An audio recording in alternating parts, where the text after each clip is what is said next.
Ok, desculpem pela demora, mas vamos começar agora. Então, bem-vindos, bem-vindas a todos e todas.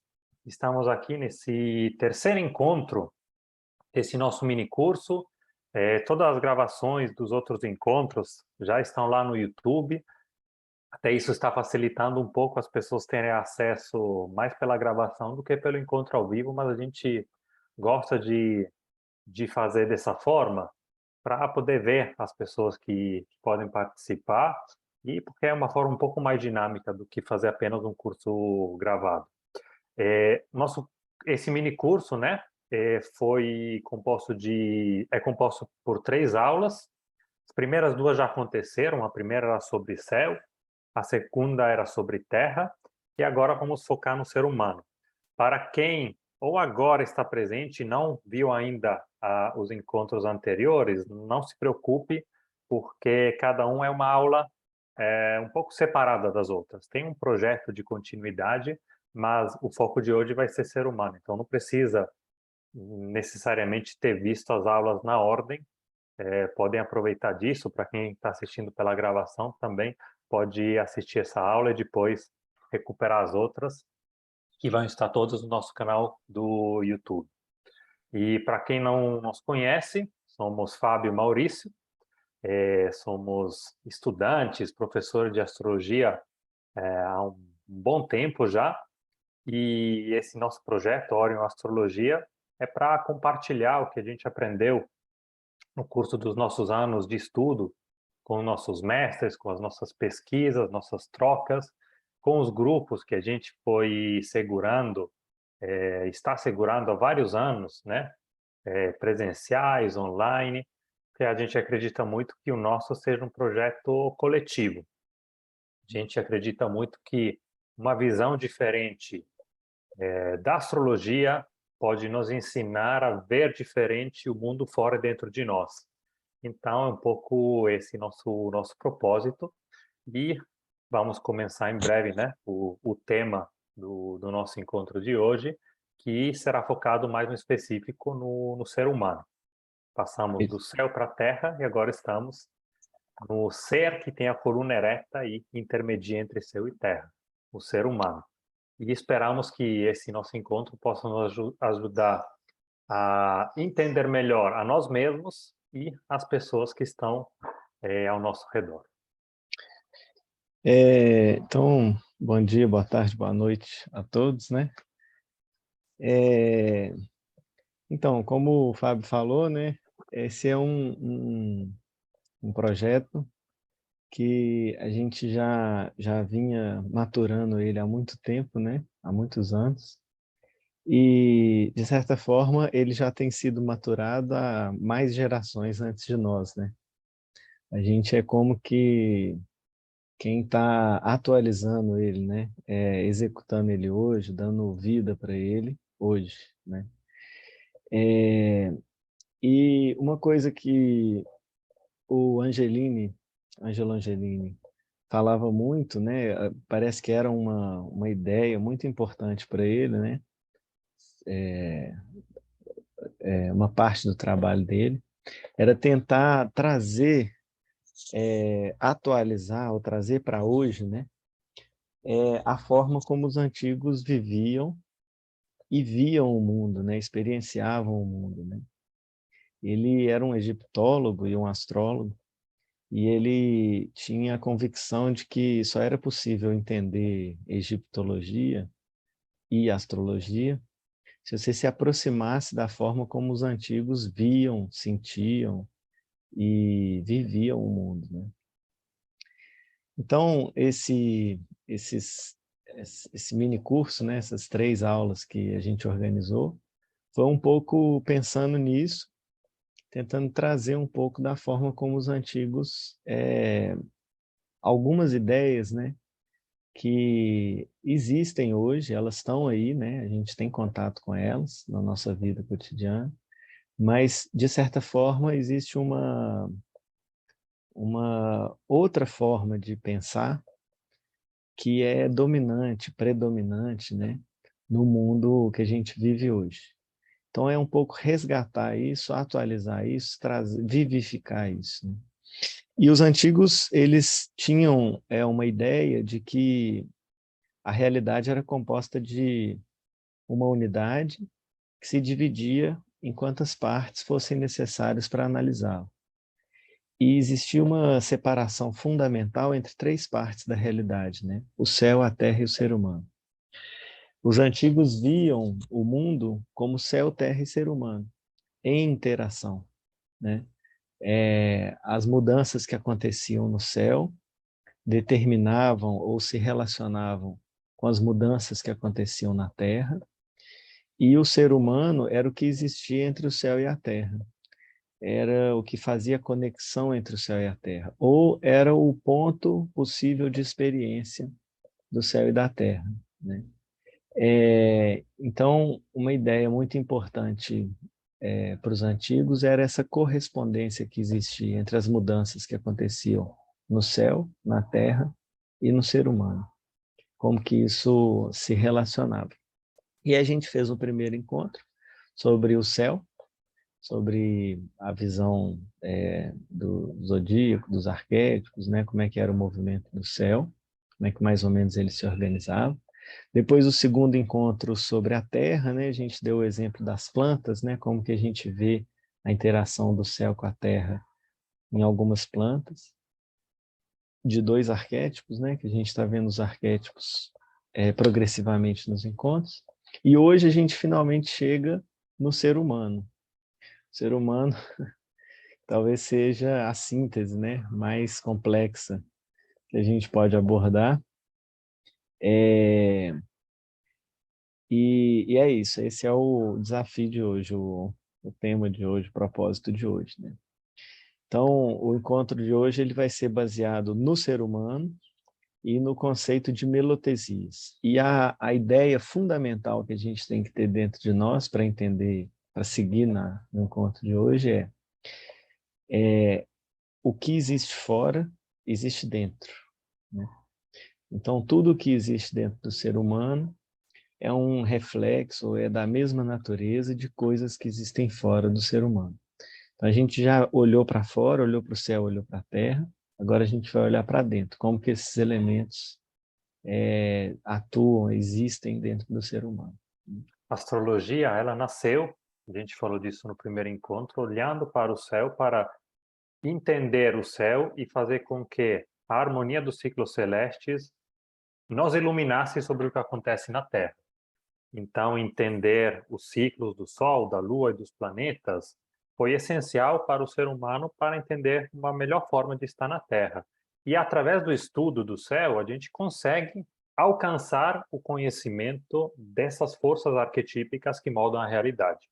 Porque através do entendimento, né, do ciclo do Sol, do ciclo da Lua, a gente já consegue pegar um pouco das nuances dessas forças, consegue entender, né, Saturno é o planeta com um ciclo mais duradouro, com um ciclo mais lento, mais longo.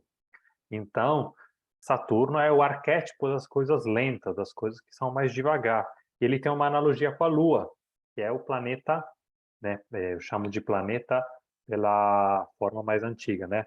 A gente sabe que é um satélite, mas é a luz, o luminar que está no céu, que tem um ciclo mais rápido.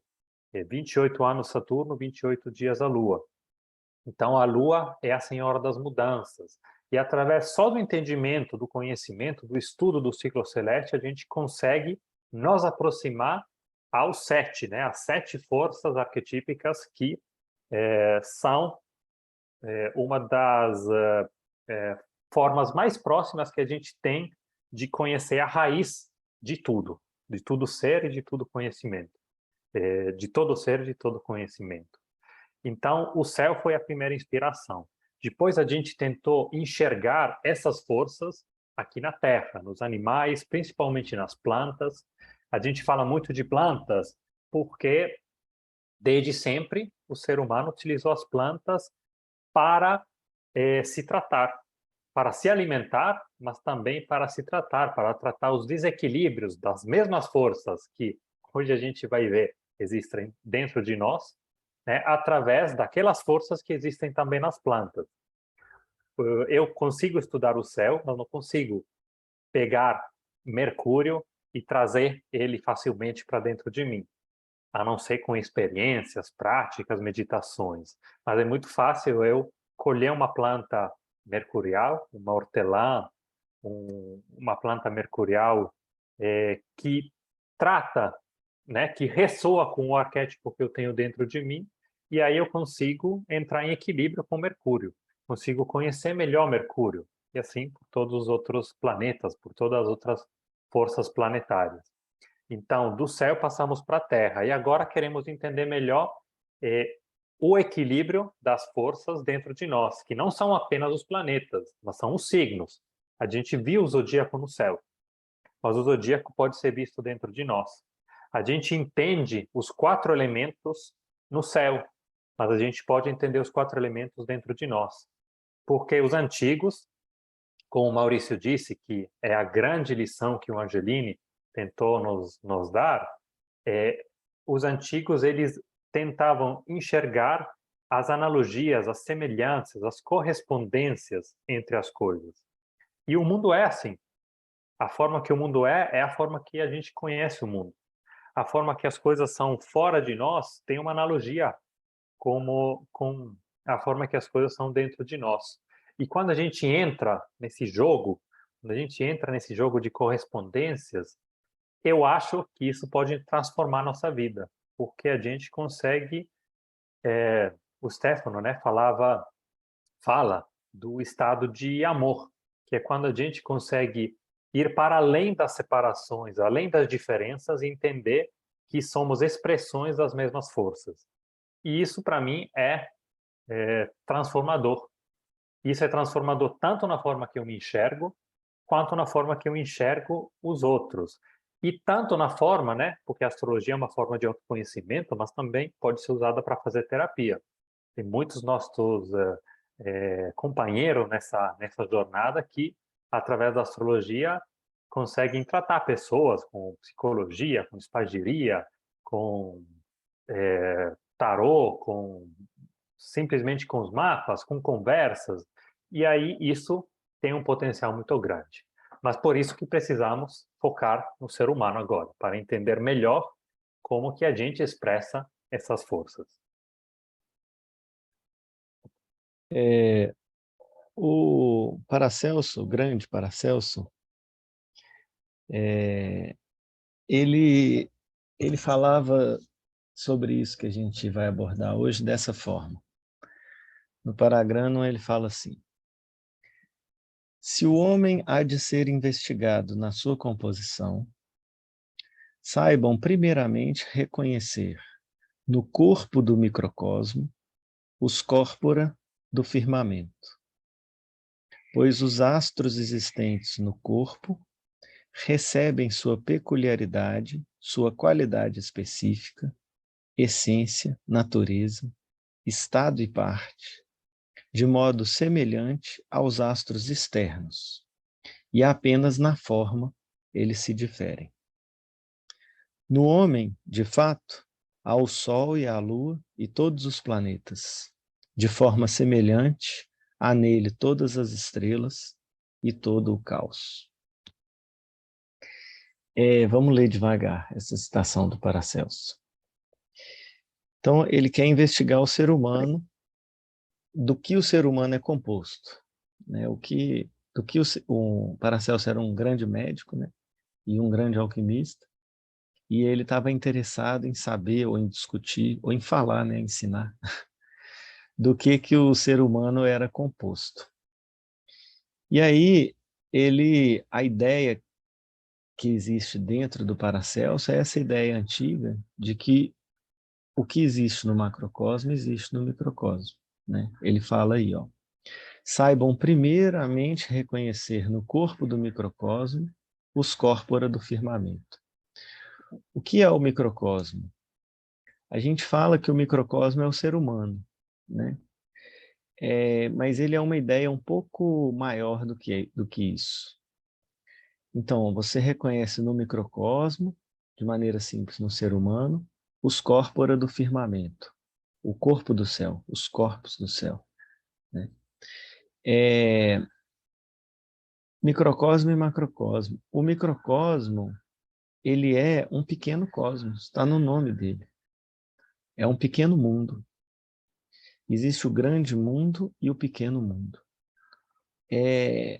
Isso vai ser muito importante para a nossa forma de pensamento e de organização do pensamento daqui para frente. Então, o que ele está dizendo? Qual que é a composição do ser humano? Existe no ser humano os corpos que existem no firmamento, no céu. Pois os astros existentes no corpo, os astros existentes no nosso corpo, recebem sua peculiaridade, sua qualidade específica, essência, natureza, estado e parte, de modo semelhante aos astros externos. Então, existe uma forma dos astros internos que é semelhante é diferente da forma dos astros externos, mas possuem a mesma natureza. É muito interessante isso que ele fala assim, olha, o Mercúrio que existe dentro de mim não vem do Mercúrio que está no céu. Existe um Mercúrio no céu e existe um Mercúrio dentro de mim. Existe um Marte no céu, existe um Marte dentro de mim. E a natureza deles, a essência deles, vem do mesmo lugar.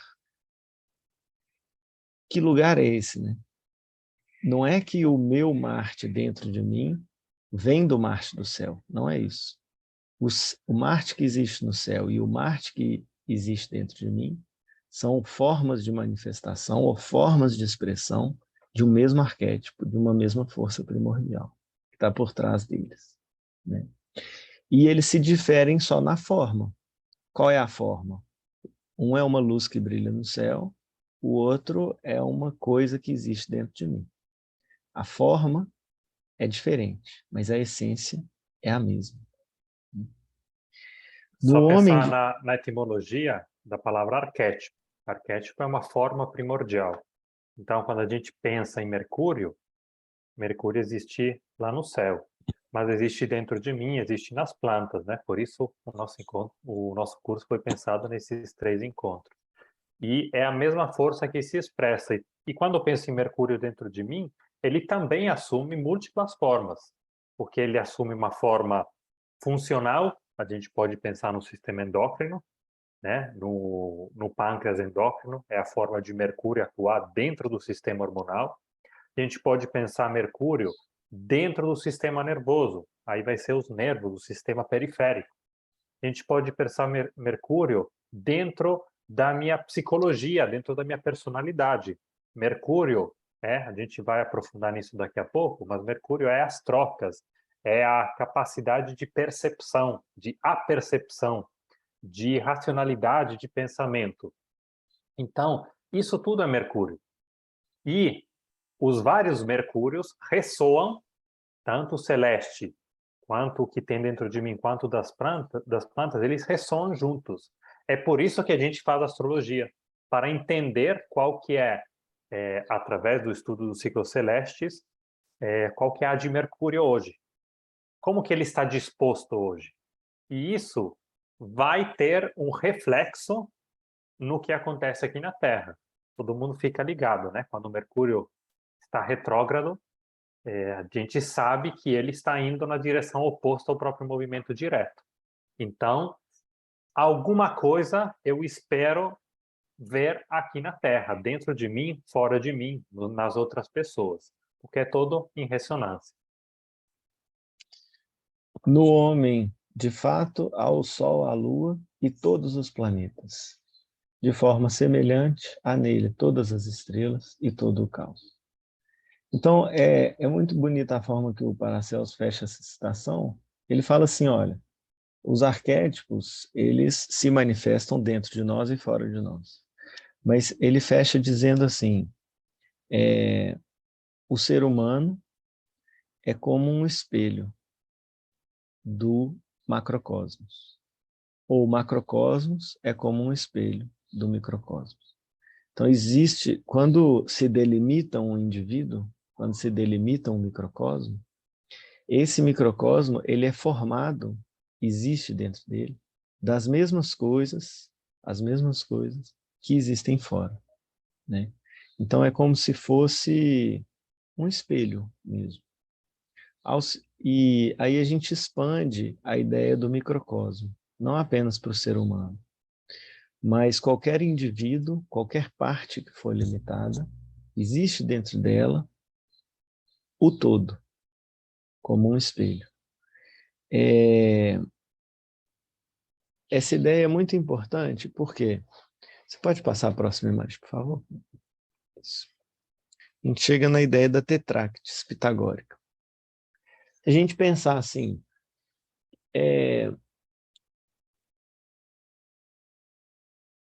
todos os animais, o ser humano é uma parte. Vamos pegar toda a humanidade. Toda a humanidade é um indivíduo. Eu delimito isso como um microcosmo. Toda a humanidade. É a coletividade dos seres humanos. Isso é um corpo. Isso é uma unidade. Dentro dessa unidade existe o todo. Existe todo o universo ali dentro. Mas eu posso limitar, separar uma parte menor, né? De toda a humanidade, eu pego um indivíduo. Naquele indivíduo existe toda a humanidade. Existe todo o mundo dentro daquele indivíduo. Ele é um espelho do todo, né? Dentro do indivíduo existem partes. Cabeça, braço, perna, tronco, fígado, cérebro, coração. Cada uma dessas partes de um indivíduo contém o todo. Isso é uma ideia, assim, de que existe uma continuidade entre todas as coisas, o todo, né? Se você pegar o ser humano dentro da humanidade, a humanidade dentro de toda a criação, existe uma fluidez. A gente faz parte do todo, a gente compõe o todo. E dentro desse todo, você pode sempre limitar uma parte. Falar assim, essa parte é um indivíduo. Eu vejo uma unidade nessa parte. Uma autonomia, uma separação nessa parte. E quando você delimita essa separação, delimita essa parte autônoma, independente, separada, ela não é de fato separada. Ela ela compõe o todo, mas ela determina uma unidade que é um espelho do todo. Essa é uma forma de se relacionar, de ver o mundo, de entender o mundo, que está presente na Tetráctis. Tetráctis tem na Tetráctis pitagórica, acho que a gente já falou dela um pouco, mas ela tem no topo dela a unidade, né? Depois tem o 2, o 3 e o 4, Uma formando o coisa 10. interessante, né, quando a gente usa a Tetrax, né, nos nossos cursos, isso é tratado de uma forma bem mais ampla, porque é uma ferramenta muito poderosa. Mas vamos pegar uma coisa bem simples, né? A Tetrax é útil para entender os indivíduos, como o Maurício disse. Eu posso entender um indivíduo através da ideia da polaridade. Então, eu posso pegar um ser humano, ou posso pegar uma planta, posso pegar algo celeste e entender tudo que há de yin e yang, tudo que há de horizontal e tudo que há de vertical, tudo que há de passivo, tudo que há de ativo nesse indivíduo. E isso é tanto a forma com que as coisas são, quanto a forma com que a gente conhece essas coisas. Isso é uma ideia fundamental que está por trás da Tetractis, porque o mundo vem a ser dessa forma. Há sempre uma combinação entre a noite e o dia, o passivo e o ativo, entre dois princípios que são complementares entre eles. E quando a gente quer estudar e entender melhor o ser humano, né, vamos chegar em breve a entender mais as melotesias, as ressonâncias entre o que está lá em cima e o que está embaixo. Mas aqui a gente já sente elas, que a gente pode pensar que Sol e Lua, né, um princípio ativo e um princípio passivo, existem no céu. O céu me ensina isso. O céu me ensina que há um princípio quente e um princípio frio. Um princípio diurno, que é o Sol, e um princípio noturno, que é a Lua. E essa mesma coisa a vejo espelhada no ser humano, assim como o Paracelso nos falou naquela citação. Os corpora do firmamento existem no ser humano. E eu posso entender o ser humano através da polaridade. Eu posso entender o ser humano através da triplicidade do sistema ternário. Ou eu posso entender qualquer coisa a partir do sistema ternário, né? Dentro do ser humano, há uma parte que é mais celeste, há uma parte que é mais terrestre e há uma parte que é intermediária entre as duas. Na alquimia, na espagiria do Paracelso, isso é descrito como corpo, alma e espírito. O corpo é a parte mais terrena, o espírito é a parte mais celeste, mais universal, e temos uma parte que intermedia entre elas. E isso vale para qualquer coisa. A Tetractis me ajuda a entender melhor isso. E isso é importante se a gente quer nos conhecer. Qual que é a minha parte universal? É o que me faz pertencer à humanidade. Qual que é a minha parte mais corpórea, mais terrestre? É o meu corpo, é o meu complexo biopsíquico, né? É o meu corpo, são os meus instintos, são todas aquelas coisas que fazem de mim um animal, né? Um ser que tem processos biológicos, fisiológicos, que me mantém vivo, mas que são a parte mais ligada à Terra. E qual que é a parte intermediária? Segundo essa ideia da alquimia, é a alma. A alma que media e intermedia entre eu ser parte da humanidade, eu ser parte do reino animal, mas eu ser um indivíduo diferente dos outros indivíduos. Eu sou Fábio.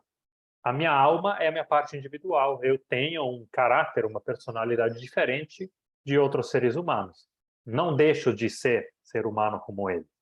Eu tenho peculiaridades que me distinguem também de outros animais. Então, o 3 é uma forma para eu estudar o ser humano, entender melhor o ser humano. E isso tem muitas implicações na astrologia também, que não vamos poder aprofundar agora. E chegamos, enfim, no 4. Os 4 elementos estão aqui representados. Só, só pode voltar lá, só rapidinho. Então, só o que, para sintetizar, né? O que é importante quando a gente quer entender a composição do ser humano? O ser humano é uma unidade, né? Ele é uma unidade. E ele é composto de duas partes. Apesar de ser uma unidade, ele é composto de duas partes. Uma parte ativa e passiva, uma parte quente e fria, um sol, uma lua, um corpo e uma alma. Qualquer par de polaridade que você quiser interpretar o ser humano, está aqui no 2. Ele é composto de 3 partes. Existe uma parte ativa, uma passiva, e existe um elemento intermediário, que é a alma do ser. Existe um sol e uma lua, e existe um lugar de comunicação entre esse sol e essa lua, que é o elemento intermediário desse ser. E a gente está cada vez mais analisando o ser humano, né? Ele é uma unidade, ele é composto de 2 partes, ele é composto de 3 princípios, e a gente chega na ideia do 4. Quando a gente chega na ideia do 4, o número 4 ele sempre foi relacionado com a manifestação, né? A partir dos 4 pontos cardeais, tudo que existe entra no mundo corpóreo, no mundo manifesto, né? Na Terra quadrada, né? No lugar estrutural, né? E a medicina antiga, de vários lugares do mundo, né, tem essa quatripartição do ser humano, né? Então, existem 4 elementos que constituem a realidade, e esses 4 elementos que constituem a realidade se manifestam dentro do ser humano, de uma forma específica. É entender o ser humano como composto de 4 partes. A gente está chegando. Aí, qual que é a ideia de Melotesias? A ideia de Melotesias é tudo que existe fora, existe dentro. Se a gente for entender a realidade externa como composta de 4 elementos, fogo, terra, ar e água, que se misturam de formas diferentes, em proporções diferentes, para gerar tudo o que existe, o ser humano também é composto de 4 elementos, fogo, terra, ar e água. Mas dentro do ser humano ele se manifesta de uma forma e fora do ser humano ele se manifesta de outra forma. eles vêm do mesmo elemento, do mesmo princípio anterior, que a gente chama de fogo, terra, ar e água. Então a gente vai olhar para os 4 elementos, entender a natureza deles e olhar para os 4 elementos dentro do ser humano, entender como é que é a natureza deles dentro do ser humano. Esse é o primeiro lugar que a gente vai entrar aqui para ter uma ideia de melotesias. Depois a gente vai ver como que isso se desdobra. Se a gente pensar em uma composição de 7 partes, 7 arquétipos, em 12 partes, em 12 signos, né? Que é onde o conceito de melotesias ganhou maior difusão, né? Maior alcance, né? Toda a tradição astrológica e médico-astrológica se refere às melotesias pensando em signos, né? E a gente vai chegar lá. Mas primeiro a gente vai partir da teoria humoral. Todo ser humano, então, todo ser, qualquer tipo de ser ele seja, é composto de 4 partes. Uma parte fogo, uma parte ar, uma parte água, uma parte terra. Duas dessas partes, esses 2 elementos, com o triângulo apontado para cima, são elementos quentes, né? O fogo e o ar são elementos quentes, enquanto água e terra são elementos frios. O calor é algo que está ligado à expansão. Se a gente pensar o calor dentro da psicologia do ser humano, a gente pensa na extroversão. Então, o fogo e o ar são elementos extrovertidos, enquanto a água e a terra são frios e são introvertidos. Todo ser humano é um equilíbrio dinâmico dessas 4 forças, ou de extroversão e introversão, de calor e frio. E a gente pode, delineando, definindo o perfil de uma pessoa, aí a gente pode fazer isso com um mapa, talvez, ou simplesmente olhando, conversando com uma pessoa. A gente percebe que estamos na frente de uma pessoa mais extrovertida. Provavelmente essa pessoa vai ter mais calor no mapa, vai ter mais planetas em signos quentes, talvez. Ou o calor se expressa através do ascendente, do signo solar e lunar, talvez. Nós temos aqui uma dualidade, né? Voltando a Tetractis, que é de extroversão e introversão, calor e frio. Isso vale para o ser humano, isso vale para plantas também. Tem plantas que são mais quentes do que frias. Se a gente pensar nas plantas marciais, que a gente viu no encontro passado, né? Uma pimenta, com certeza, é mais quente do que fria. Plantas venusinas geralmente tendem a ser mais frias do que quentes. A melissa, o rosmaninho são plantas mais frias. Plantas quentes vão levar a minha psicologia para a extroversão. Plantas frias vão me levar à introversão. Então, 2 elementos são quentes e 2 elementos são frios. Tem uma outra dualidade importante que é entre a secura e a umidade. A secura e a umidade, quando a gente pensa na teoria dos 4 elementos, elas dizem, não enquanto a primeira qualidade aparente do elemento, o calor e o frio são as qualidades mais aparentes, mas as qualidades potenciais, os atributos potenciais desses elementos. A umidade, ela gera a vida. A secura, ela tira a vida. Se o calor e o frio é algo que a gente vê em ato, em expressão, pode ser uma expressão extrovertida, uma expressão introvertida. A secura e a umidade me dizem algo de impotência, algo que vai gerar, né, a vitalidade ou a devitalidade, a morte, que é a secura. Se a gente pensa isso dentro da dinâmica da psicologia humana, a gente pensa que a umidade ela está ligada à adaptabilidade ou à heteronomia. Ou seja, quando eu consigo me adaptar às coisas para fora de mim. Eu coloco a minha individualidade por trás porque eu consigo me adaptar aos outros. É uma forma de heteronomia, né? Não é centrado em mim. Eu me centro no que está por fora de mim. A secura é o contrário, é a autonomia, é a tensão que faz com que eu modifique o mundo ao meu redor eu permanecendo indivíduo, eu modifico o mundo ao meu redor para tensionar ele e ele se adaptar a mim. São dois movimentos opostos. E a gente pode pensar que conhecemos pessoas que são mais de um e mais do outro.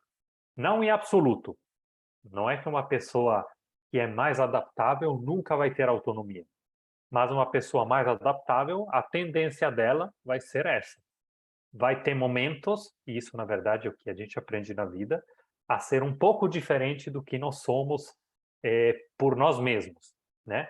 É quando a gente aprende, né? Quando a gente usa a nossa experiência de vida para experimentar coisas diferentes, e assim a gente cresce, a gente evolui.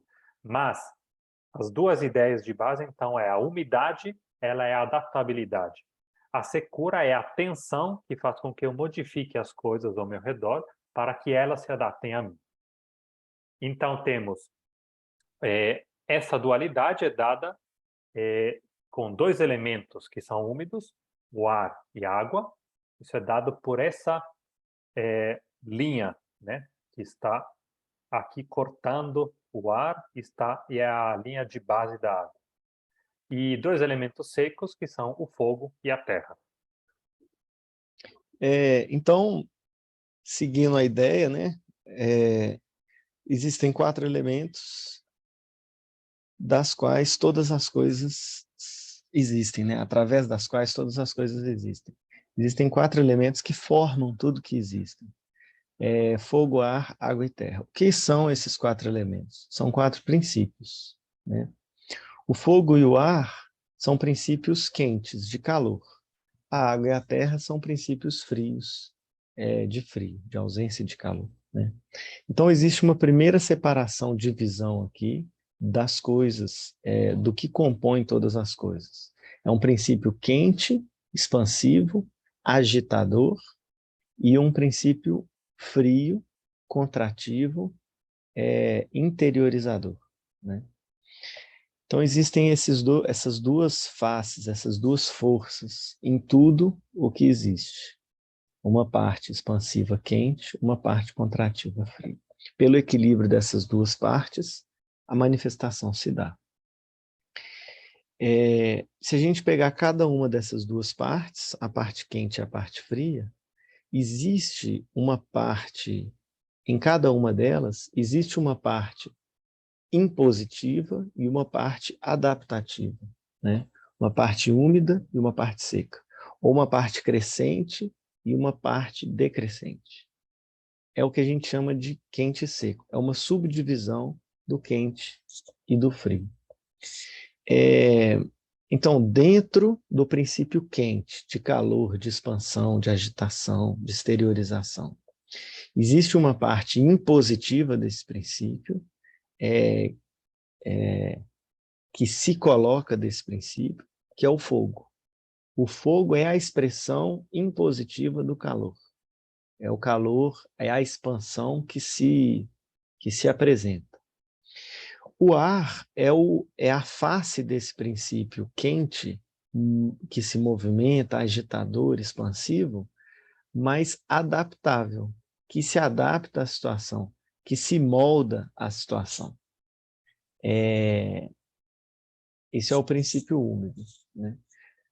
A água e a terra, que são princípios frios, também têm essas duas facetas. A água é o princípio frio, contrativo, que se volta para dentro, interiorizante, mas que se adapta. A gente sabe que a água e o ar são, por natureza, elementos que se adaptam aos lugares onde eles estão. E o fogo e a terra, ao contrário, eles não se adaptam a nada. O fogo queima, a terra está, né? Ela não se adapta, ela está. O fogo está, ele queima, ele não se adapta. Ele é o que ele se manifesta como ele se manifesta. Um ascendente, um descendente, de maneira imutável. Enquanto que o ar e a água fica embaixo, o ar fica em cima, a água está sempre em movimento, sempre em adaptação. E o ar está sempre em movimento, sempre em adaptação. Então, a umidade e a secura falam disso, de uma certa imposição, né, das coisas. Então, esses 4 elementos, juntos, eles constituem tudo o que existe. Se a gente for pegar qualquer indivíduo, qualquer coisa da manifestação e entender ela em 4 partes, a gente vai ver os 4 elementos. E não é diferente no ser humano.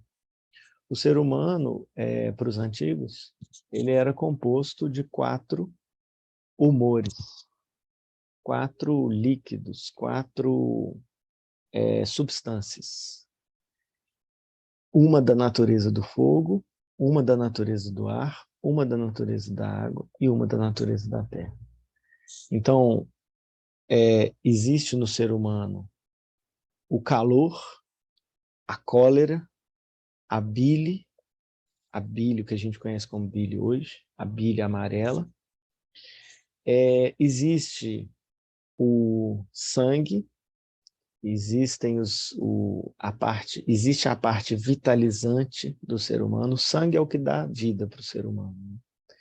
Então, ela não é a bile que dá o calor, que é o calor puro, mas é o que dá vida, o elemento vitalizante do ser humano, é o sangue. Existe a fleuma, a flegma, a água interna do ser humano, o líquido orgânico, né? Que é a água que tem dentro do ser humano. E existe a bile negra, que seria o contrário da bile amarela, né? Se a bile amarela é um elemento de calor colérico, a bile negra é o elemento de frio, de contração melancólica, né? Existe, então, em cada ser humano, 4 humores, 4 líquidos, 4 substâncias, que compõem o ser humano. E pela mistura desses elementos, pela quantidade desses elementos, pela forma como esses elementos interagem, a pessoa, ela é de caráter mais bilioso ou colérico, mais sanguíneo, mais fleumático ou mais melancólico, né? Essa é a base da teoria humoral, que está lá em Hipócrates, né? Assim, está na base da medicina ocidental, mas também está em outras culturas antigas, né? Está no Egito, não com esses termos, não dessa forma, não sintetizado, depurado dessa forma, mas está lá também.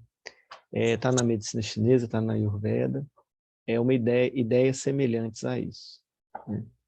Então, é isso. O que é importante? Os 4 elementos se manifestam dentro de nós a partir desses 4 humores.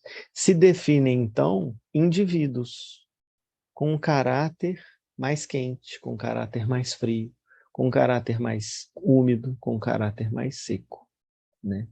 É isso. Isso é uma forma de melotesia. É Essa é a como melotesia.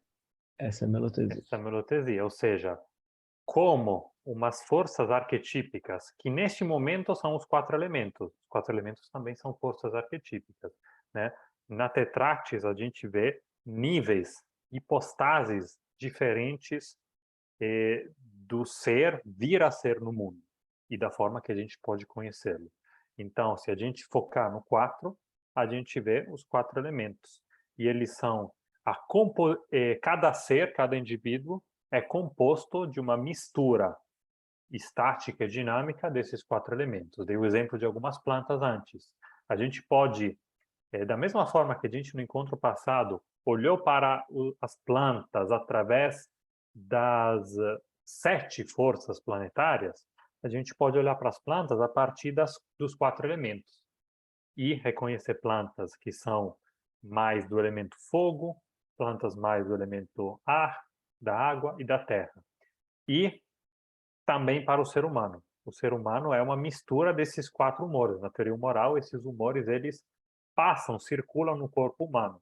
E a preponderância geral, né, no geral da vida de uma pessoa de um tal elemento, vai dizer que a pessoa é biliosa, ou colérica, sanguínea, etc. A preponderância num dado momento específico pode ser causada pela alimentação, por questões astrais, né? Paracelso falou muito disso no Paramir, um outro livro que fala das causas de doença. Por questões astrais, por questões naturais, por questões contingentes, pode ser que uma pessoa tenha uma preponderância de um determinado humor e isso cause uma doença. E aí a gente trata sempre utilizando o pensamento analógico. A gente pode usar a semelhança e tratar homeopaticamente, né? Tratar com o mesmo fator que causou a doença para que o corpo reaja, ou podemos tratar homofisiologicamente, com o princípio oposto. Se a pessoa está com muita bile amarela, pode ser que seja o flegma carente. E aí vem a descompensação.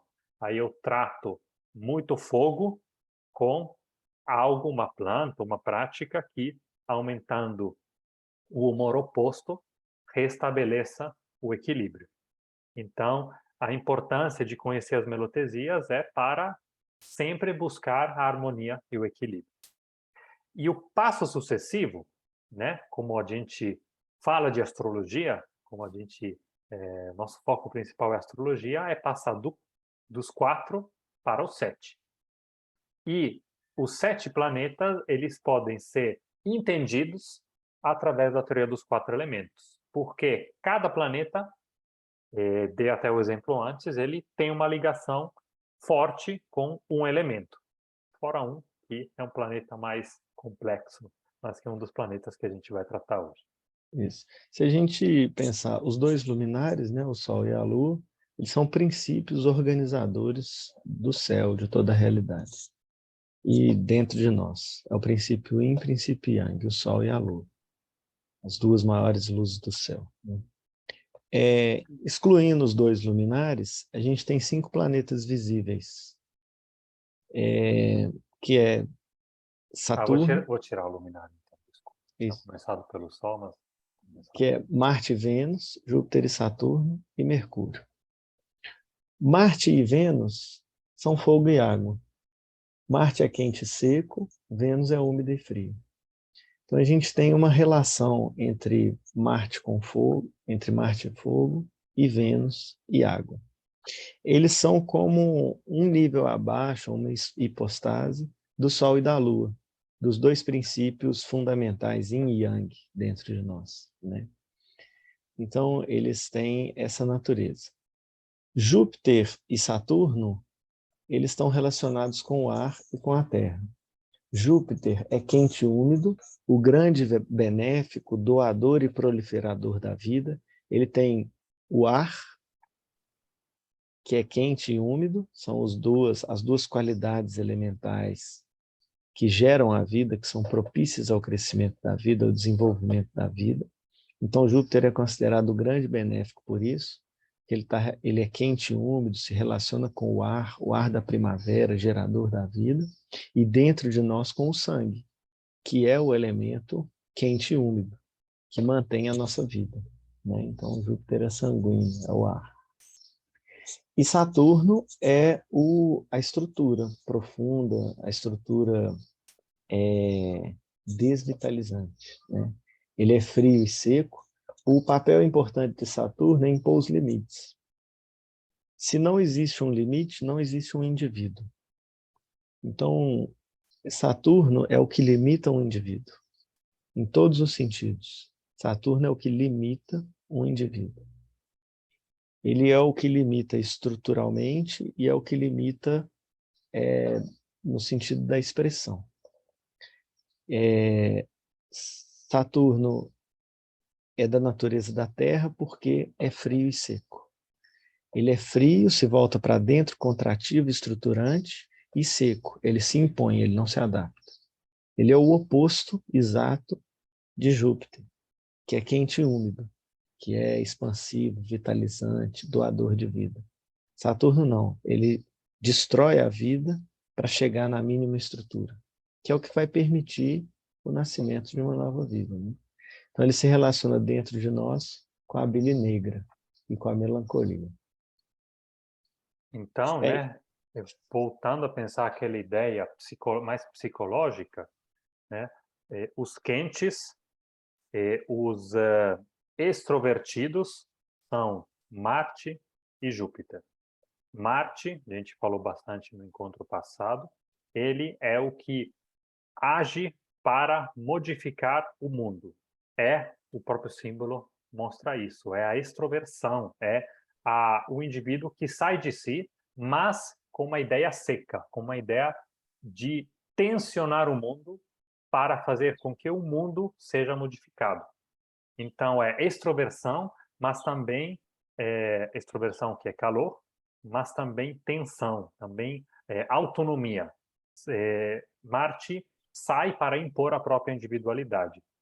Júpiter é quente, ele também é uma extroversão, ele é expansão, só que é uma expansão úmida, é uma expansão que não impõe com a forma marcial, mas é uma expansão que se adapta e que, através dessa adaptação, multiplica a vida. Né? Falando em Júpiter, a gente se pensa em plantas jupiterianas, são plantas que facilitam a propagação da vida, enquanto as plantas marciais geralmente secam o território, impedem que outras vidas consigam crescer com facilidade por perto.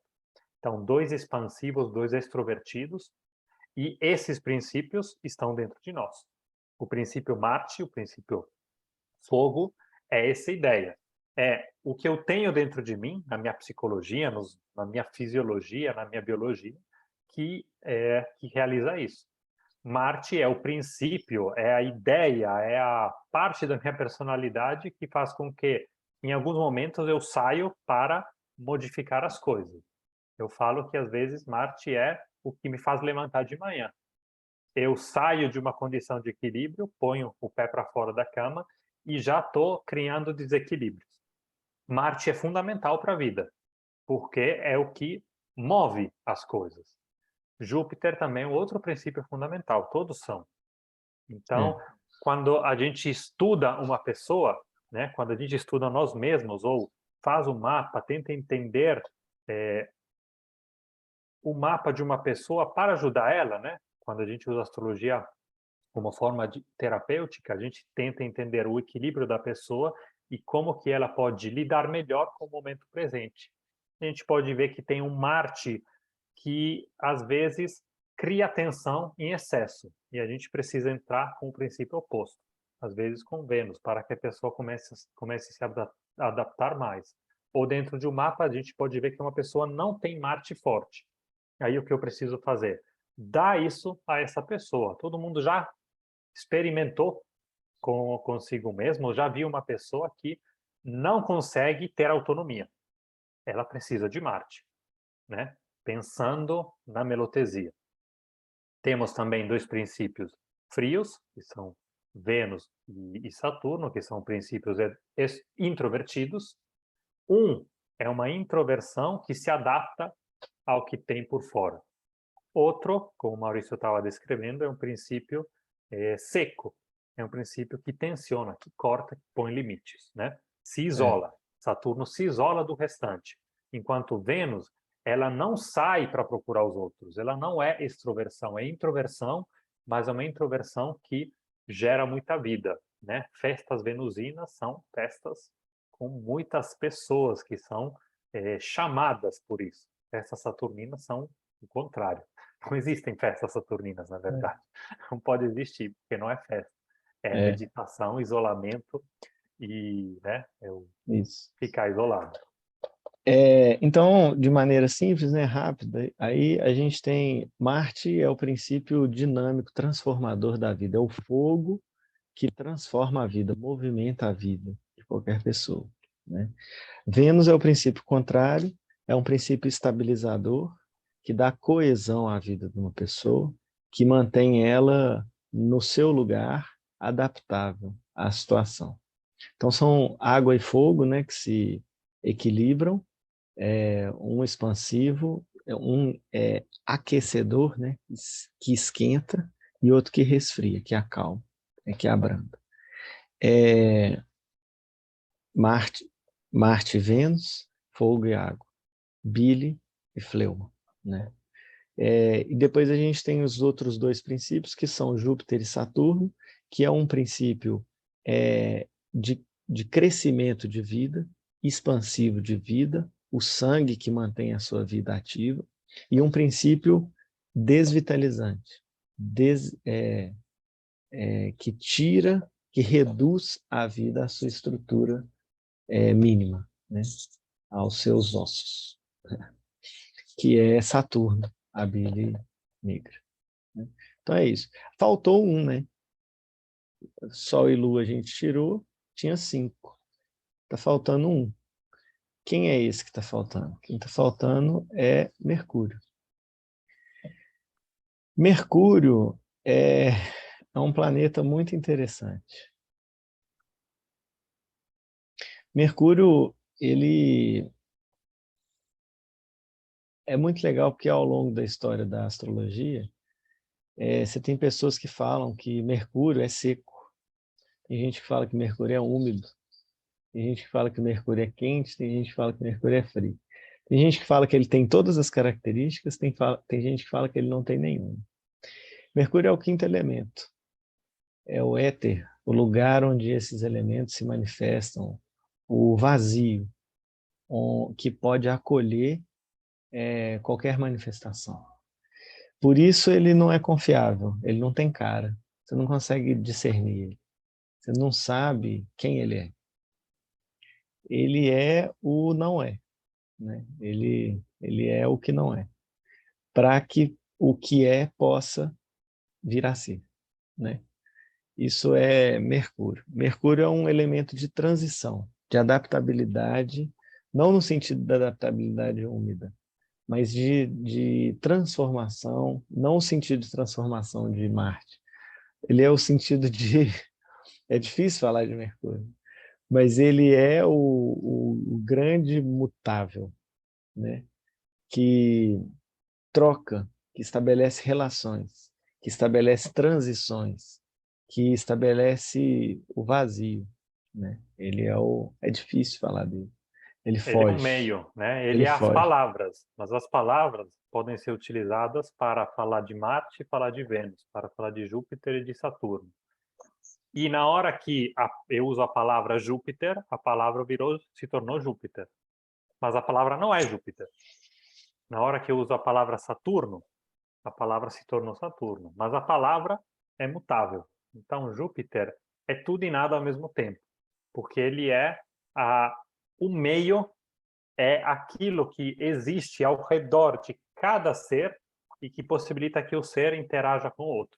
E é necessário esse princípio, porque se não tivesse um princípio que media entre os outros, eles seriam fixos entre eles e não conseguiriam se misturar. Então, Mercúrio possibilita a mistura, possibilita o diálogo, possibilita a troca, possibilita a mudança. Então, Mercúrio é esse princípio que se isola um pouco dos outros, mas ao mesmo tempo é eles. E como o Maurício estava dizendo, é difícil falar de Mercúrio. Porque toda vez que eu falo, eu já assumo alguma coisa. E quando eu assumo alguma coisa, aquela coisa é e não é o não ser, porque vira um ser. Então, Mercúrio existe sempre na intermediação de tudo. Mas ele é um princípio fundamental, tão fundamental quanto os outros. E isso vale, pensando nas melotesias, dentro de nós. Toda troca que acontece no nosso corpo é gerida por Mercúrio. Seja a troca da respiração, seja a troca do sistema nervoso, seja a troca na digestão, qualquer troca é administrada por Mercúrio. A minha troca pela fala é mediada por Mercúrio. O meu contato com as coisas, Mercúrio tem muito a ver com o Stefano chama de capacidade de apercepção, que é o conjunto dos meus sentidos, mas também aquela parte do meu sistema nervoso que lida com os sentidos e envia essas mensagens para o sistema nervoso central, que já não é mais Mercúrio, que já pode ser considerado lunar, já é o centro, já é algo de diferente. Mas toda a parte de troca é administrada por Mercúrio. Então, pensando, né, em mim, pensando nos outros, na terapia, eu penso, eu quero tratar uma pessoa que tem uma deficiência mercurial, qual que é essa deficiência, né? Tudo que dificulta as trocas tem um problema mercurial. Uma pessoa que não consegue trocar, que tem dificuldade em conversar, que tem dificuldade, às vezes, até em se adaptar, não no sentido jupiteriano-venusino, mas na capacidade, né, de conseguir intermediar, precisa fortalecer o mercúrio dela. Vamos usar plantas mercuriais.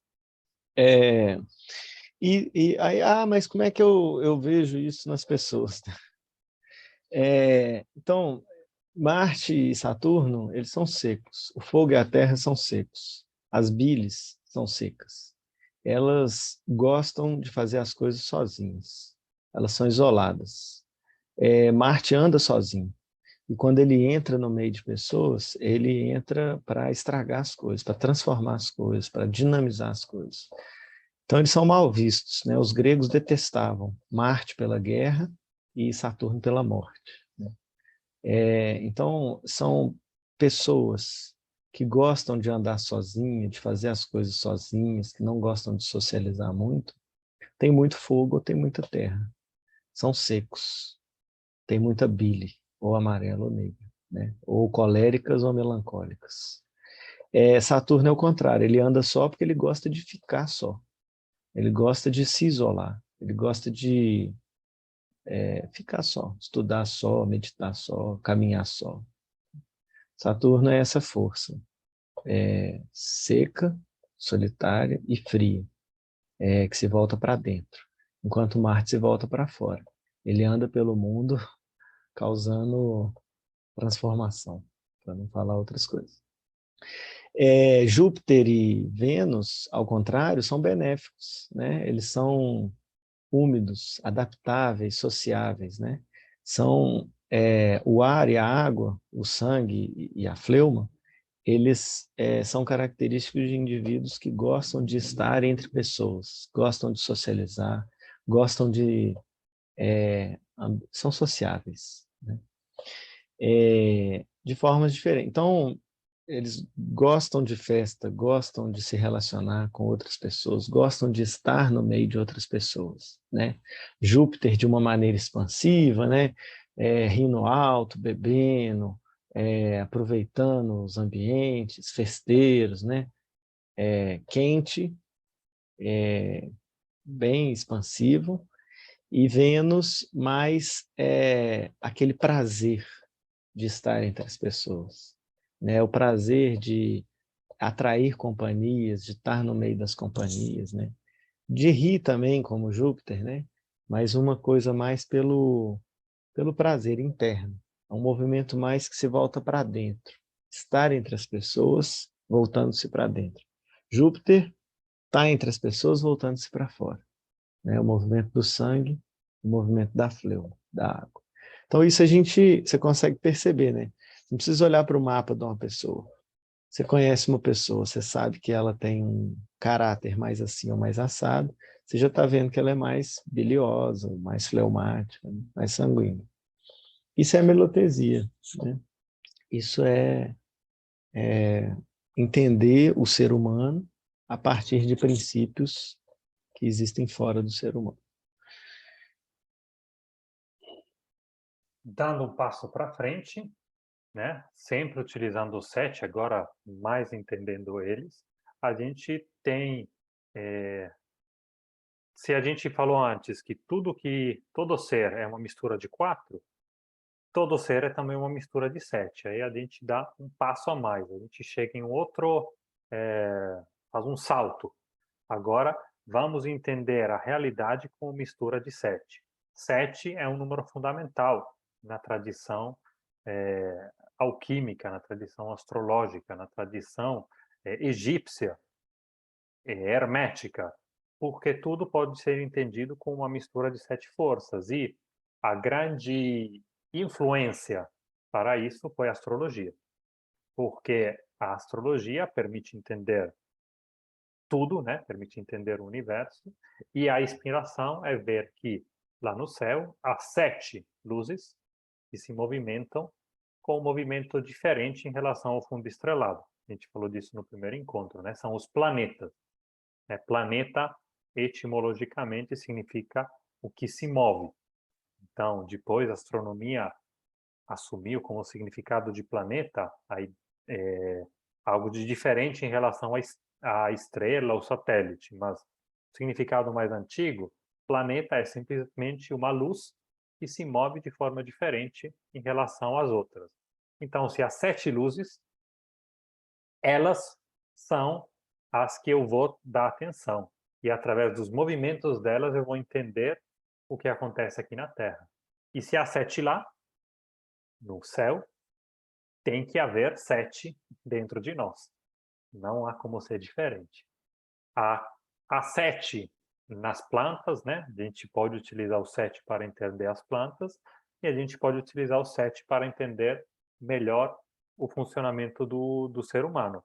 Tanto na psicologia, a gente deu o exemplo agora, né? O que são as várias forças, qual que é a expressão delas na personalidade de uma pessoa. E isso tem, já falamos, várias possibilidades, várias coisas a gente pode fazer com isso. Autoconhecimento, né? Eu saber que aquela parte de mim é o meu Saturno. E eu consigo conhecer ele melhor, né? Conhecendo o céu. Me espelhando fora de mim, eu me consigo entender melhor, consigo me entender melhor. Então, eu consigo entender essas partes da minha personalidade. E já desde o Antigo Egito, foram relacionadas às 7 forças, às 7 glândulas endócrinas do ser humano. E elas seguem a sequência caldaica. Elas seguem a sequência dos planetas, né, do mais longe, do que tem um ciclo mais lento, que é Saturno, até o mais rápido, que é a Lua. Saturno, Júpiter, Marte, Sol, Vênus, Mercúrio e Lua. Não sei, a gente vai falar um pouco delas? Eu acho que a gente abre um pouco. Eu acho que é só para a gente saber, né, assim, entender que, assim como existem 4 elementos fora de nós que compõem tudo o que existe, existem 4 elementos dentro de nós que compõem as substâncias das quais nós somos feitos, né? Fora de nós existem os 7 arquétipos que se manifestam, como a gente já viu nos 2 últimos encontros, no céu e na terra. Os 7 arquétipos são as forças primordiais, reguladoras, que geram o movimento das coisas, a mudança das coisas, né? São os princípios fundamentais que regulam e sustentam toda a manifestação. Existem no céu, como as luzes móveis do céu, que determinam as mudanças na Terra. Existem na Terra, como assinaturas, né, como expressões desses arquétipos. E existem dentro de nós, como forças que regulam o funcionamento do nosso corpo, dessas 4 substâncias que existem dentro de nós. Se a gente pensar na fisiologia ocidental, a gente pensa que o sistema nervoso e o sistema endócrino, o sistema neuroendócrino, são forças que regulam o nosso sistema, o funcionamento do nosso sistema, né? Então, se a gente for pensar no sistema hormonal como um sistema regulador do nosso corpo, a gente vê a expressão dos 7 arquétipos nas 7 glândulas endócrinas. Até hoje, na fisiologia ocidental, são consideradas essas glândulas. O coração, ele sempre teve um papel central, né, no ser humano. A gente sempre entendeu ele como um papel central. Mas na fisiologia ocidental, no sistema endócrino, ele tem um papel secundário, né? Ele tem um hormônio que é produzido lá nos átrios do coração, mas ele não tem uma relevância tão grande e importante na fisiologia atual. Os outros, sim. A gente vê Saturno como a glândula pineal, que regula o ritmo circadiano da nossa vida, né? A diferença entre claro e escuro, é a produção de melatonina, mas não só ela, né? Vai regular a produção de vários hormônios no nosso corpo que seguem o ciclo do dia e da noite, né? Então, a primeira estrutura é o ciclo mais longo dentro de nós, né? Júpiter, que é o grande regente, né? A hipófise, né? Que secreta os hormônios que vão controlar todo o nosso sistema hormonal, é o que, por assim dizer, mantém todo o sistema hormonal vivo, ativo, né, funcionando bem, a hipófise. A tireoide, que é uma glândula que produz hormônios que aceleram o metabolismo, que diminui o metabolismo, né? Então, eles dão força marcial, né? É o que dá atividade, dá intensidade metabólica para o sistema, né? Transformação para o sistema, né? É Marte. Quente. O coração, o centro do sistema, como a gente falou, né? Na fisiologia atual ocidental, ele tem uma importância menor, mas a gente sabe do papel crucial do coração para o funcionamento de todo o nosso corpo. Se o coração para, a gente morre, né? E é isso. A nossa luz apaga. A suprarrenal, que é o sistema... A suprarrenal seria Vênus, né? Os rins estão relacionados com Vênus, que é o equilíbrio hidrossalino do nosso corpo, né? Mas também o que sustenta a nossa vida, né? Produz lá a adrenalina, forças fundamentais que mantêm a nossa vida estável, equilibrada, né? Tem um diálogo lá com Marte, tudo. Mas, enfim, a suprarrenal está relacionado com os rins, com Vênus. O pâncreas endócrino, que está relacionado com a quantidade de glicose, de energia disponível no nosso corpo, né? A produção de insulina, quantidade de energia que a gente tem. E E as pensando em gônadas... Mercúrio, né? Só pequeno parêntese, né? A insulina, o glucagon, elas fazem a ponte entre do glucósio para dentro e fora das células, para que a gente possa aproveitar a energia da glicose. Então, Mercúrio é o princípio de quê? De troca. E ele gerencia, administra a troca das reservas de energias para dentro e fora das células. O que poderia ter de mais mercurial do que isso? Se a gente pensar, né? O Maurício deu um breve exemplo de todas essas forças arquetípicas, né? O que poderia ter de mais saturnino do que definir o limite entre vigília e sono? É a pineal que tem esse papel. Qual que é o papel de Júpiter? Administrar tudo, né? Fora o que Saturno administra, Júpiter, que é expansivo, extrovertido e úmido, ele administra tudo o restante. A hipófise, ou o eixo hipotálamo-hipófise, secreta todos os hormônios que vão depois influenciar os outros. A tireoide, o suprarrenal, as gónadas são influenciadas pela hipófise. Então, Júpiter é Zeus, é o pai do Olimpo. É quem administra as grandes coisas, é o centro de comando que administra as grandes coisas. A tireoide, ela atua na excitabilidade dos músculos, na potência dos músculos, na estimulação nervosa. Ela é o princípio marcial que estimula a energia, enquanto a suprarrenal ela trabalha no equilíbrio hidrossalino, no estoque de energias, né? Então, as 7 forças que a gente conhece, né, através do estudo do céu, elas tomam um corpo nas glândulas endócrinas, fazendo o quê? Fazendo o que elas são. Lembrando a citação do Paracelso. São formas diferentes, porque um é um planeta e outro é uma glândula endócrina.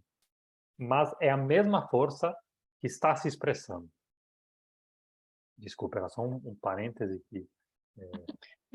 Assim, esse é um assunto, essa parte aí, né, é um assunto profundo, complexo. A gente pode ficar 3 horas falando só disso, ou vários dias falando só disso. Não é o foco aqui, né? Só para a gente ter uma ideia geral de como que os arquétipos se manifestam dentro de nós como forças organizadoras do nosso sistema. Assim como os arquétipos estão fora de nós, no mundo, como forças organizadoras de toda a criação, né? É, é isso. Acho que a gente pode avançar. Focar um pouco mais em Júpiter e Mercúrio, né? Que é o que a gente está tentando trazer, né? Para complementar e finalizar nossa lista, na qual só faltaram aí. Mercúrio à Muito, nossa esquerda, o Hermes, e Júpiter, o Zeus, à nossa direita. é, Nos últimos encontros, a gente falou dos outros arquétipos, né? No primeiro encontro, a gente falou do Sol, da Lua e de Saturno, quando a gente estava falando do céu. No segundo encontro, a gente falou de Marte e Vênus, vimos plantas, né? De Marte e de Vênus. E aqui a gente está vendo o ser humano, né? Como que Mercúrio e Júpiter se manifestam no ser humano. Mercúrio é um princípio de troca e é um princípio difícil de ser definido. E Júpiter é um princípio regente, organizador da realeza do indivíduo, né? Existem várias histórias, né, mitológicas sobre Mercúrio, várias histórias mitológicas sobre Júpiter, né? A gente, o Stefano uma vez contou uma história para a gente de Júpiter e de Mercúrio, de Zeus e de Hermes.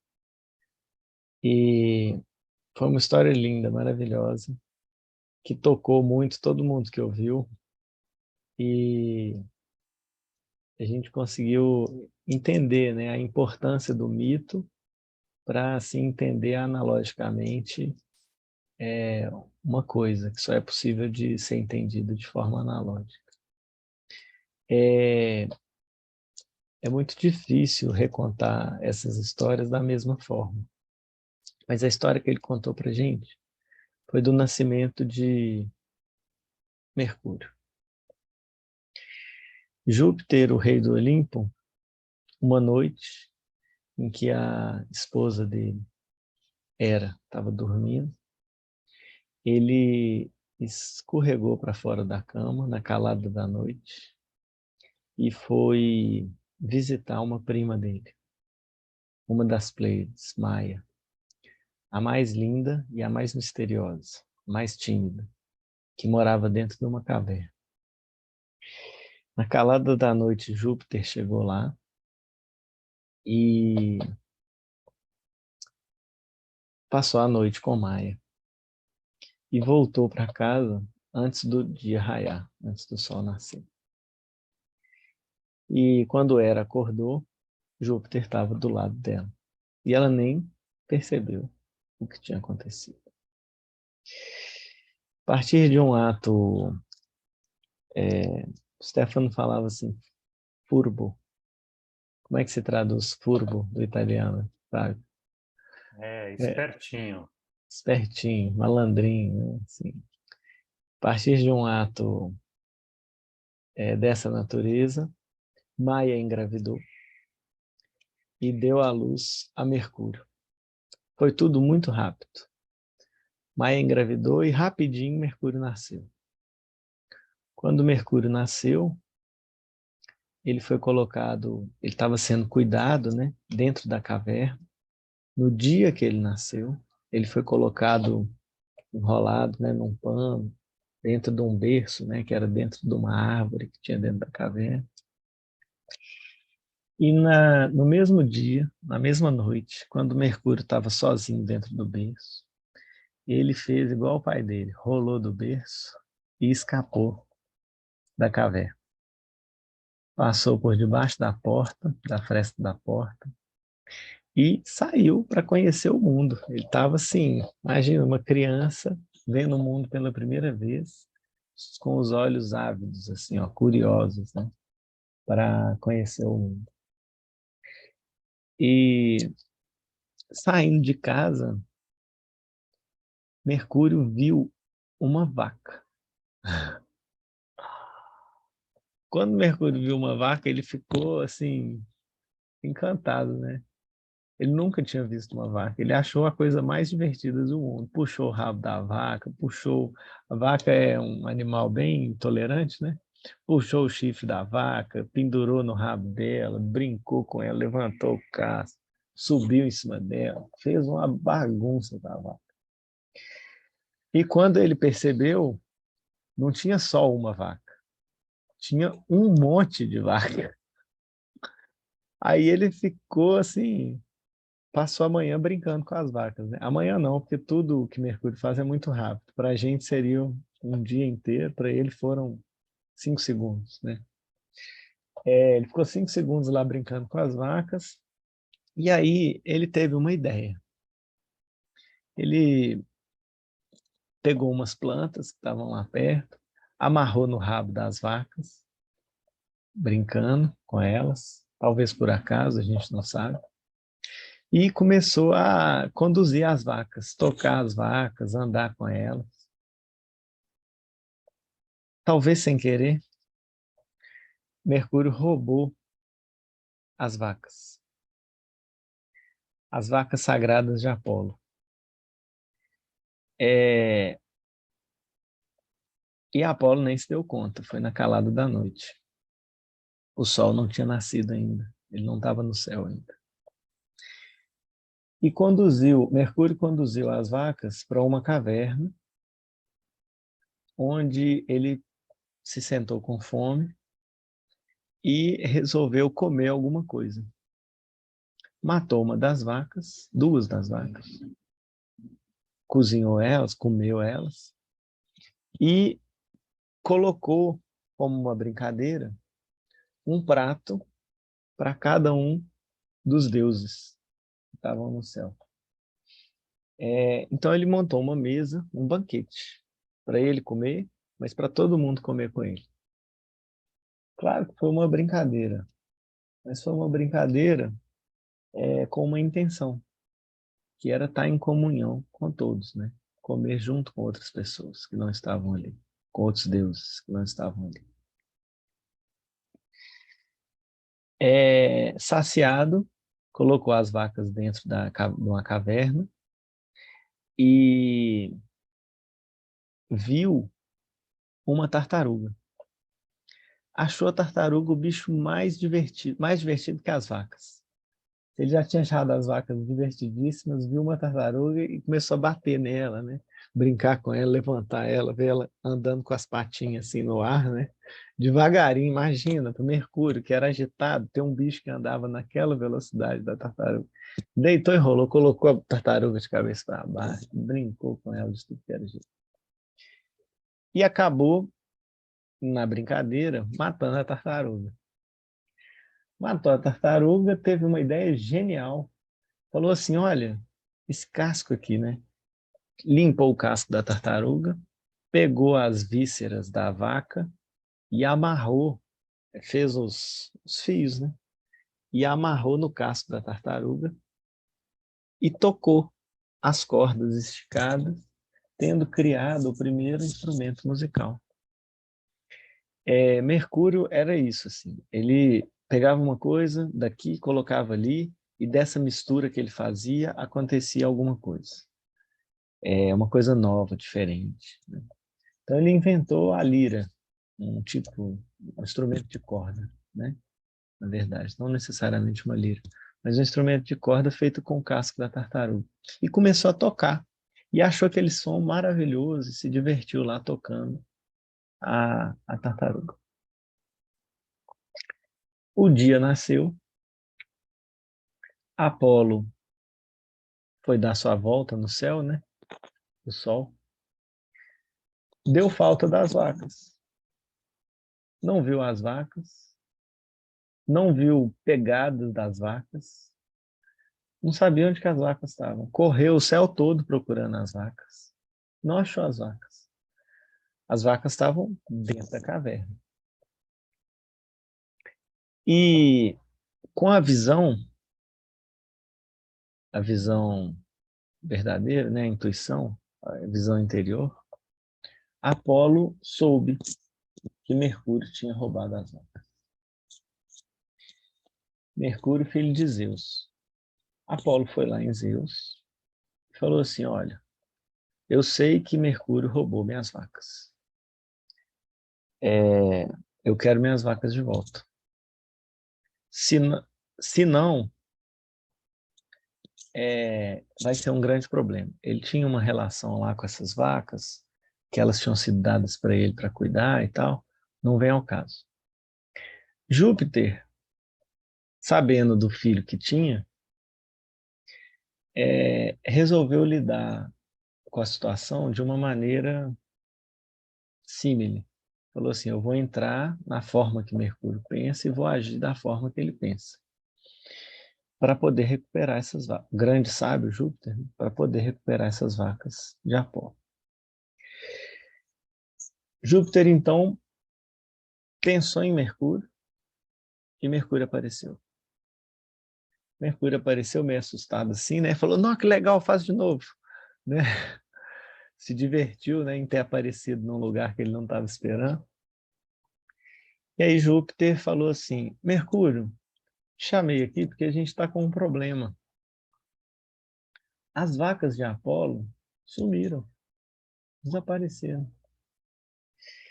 E isso é um grande problema, porque se as vacas de Apolo não aparecerem de novo, né, não aparecerem, Apolo não vai surgir mais no céu, não vai ter mais dia. Aí eu não sei o que eu faço, eu estou aqui desesperado, porque eu não sei onde é que as vacas de Apolo estão. Aí ele falou assim, eu sei.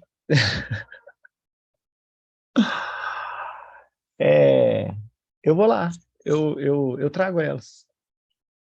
E aí Mercúrio foi lá, pegou as vacas de Apolo, devolveu elas. Tava faltando duas, né? E Apolo ficou chateado com essa situação, né?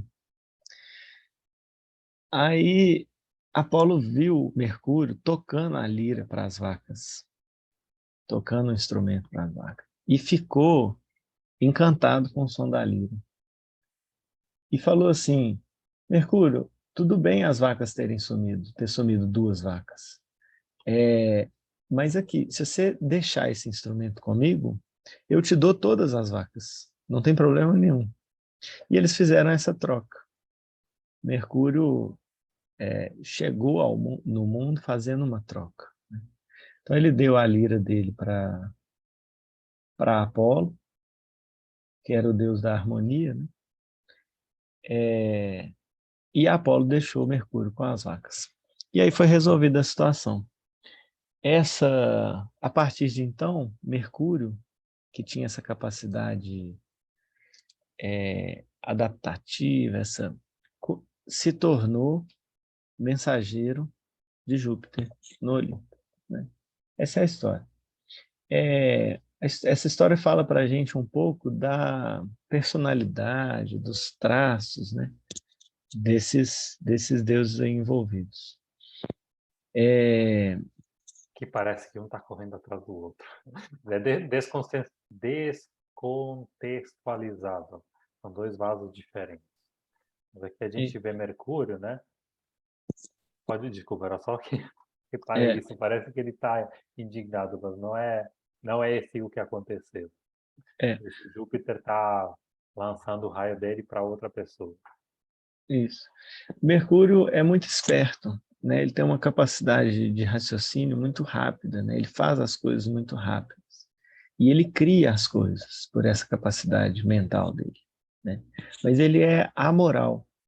As ações dele são desprovidas de senso de moralidade, né? É só um instinto de pensar e organizar as coisas e fazer as coisas, né? Júpiter tem a visão. Ele tem a visão do que é certo e do que é errado, do que é justo, do que é injusto, né? Mas ele tem um reino inteiro para administrar. Ele não pode se envolver com a criação de uma lira, com a compra dos apetrechos da festa no mercado, entendeu? Ele tem a visão ampla e justamente por ter essa visão ampla, ele tem um senso de justiça, de equanimidade, muito aguçado, né? Ele é o grande regente, o grande administrador, o grande organizador do Olimpo. E Mercúrio, ele é o esperto, a inteligência. Ele tem uma capacidade comunicativa muito grande, né? Então, quando tem uma questão para ser resolvida, uma questão diplomática, uma questão, Mercúrio vai e convence, conversa e organiza e arruma, sem pensar muito no que é certo e no que é errado, mas mais pelo prazer da dinâmica, né? Então, esses são é um pouco assim das ideias desses dois arquétipos, né? Mercúrio e Júpiter. Mercúrio, Júpiter, muitas vezes, é o mensageiro de Júpiter. Ele tem as asas nos pés porque ele é o mais rápido de todos. E aí ele é enviado lá na periferia do sistema para que Júpiter possa cuidar das grandes coisas e Mercúrio, inclusive aqui é muito bonito de ver que tem um símbolo próprio de Mercúrio, esse bastão que ele carrega. Mercúrio resolve essas pequenas coisas, mas sob a orientação de Júpiter.